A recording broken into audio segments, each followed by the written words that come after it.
అలర చంచలమైన ఆత్మలందుండ నీ అలవాటు చేసే నీ ఉయ్యాల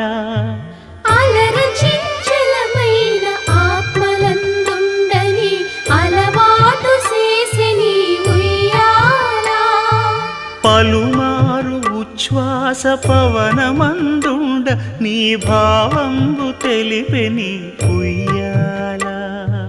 పలుమారు ఉచ్ఛ్వాస పవనమందుండని నీ భావంబు తెలిపే నీ ఉయ్యాల